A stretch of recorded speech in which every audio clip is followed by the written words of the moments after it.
Daniil is 27 years old, originally from Irkutsk. During his military service, he received an officer rank, although he did not want to connect his life with the army. According to Daniil, he was forcibly sent to a training camp in temporarily occupied Crimea in June. Then a representative of the main intelligence directorate got in touch with him, and the communication began with the conversations about Alfyorov's psychological state. Daniil did not want to participate in the criminal war against Ukraine and convinced 11 more soldiers from his unit to use the I Want to Leave program when they found themselves in the Kherson region. After that, the unit began to suspect him. The man even became a victim of torture.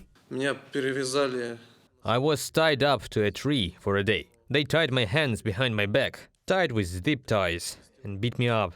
I was destroyed mentally. I was lucky that I was only there for a day. If I had been there longer, they would have broken me too. Plus, they promised to take me through the positions so that other officers would destroy me. They wanted to discredit me by injecting some morphine, saying that I was a drug addict. They promised to take me to the military police, where I would be raped.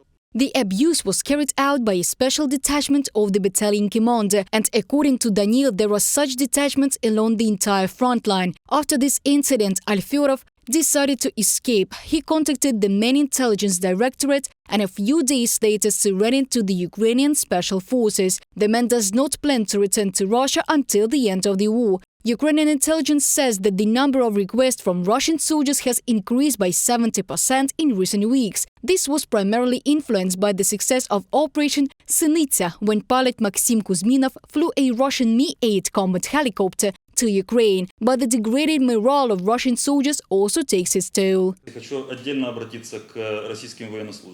I would like to separately address the Russian military personnel. Ukraine is a civilized state that adheres to the Geneva Conventions. This state is democratic and European. Ukraine fulfills all its obligations, and this certainly applies to those who decided to go over to the side of Ukraine. And of course, those who want to preserve military honor, simply human honor, and not stain themselves in blood with war crimes, have such an alternative: not to be a slave, not to carry out criminal orders, or turn to the Ukrainian special services, to the project I Want to Live.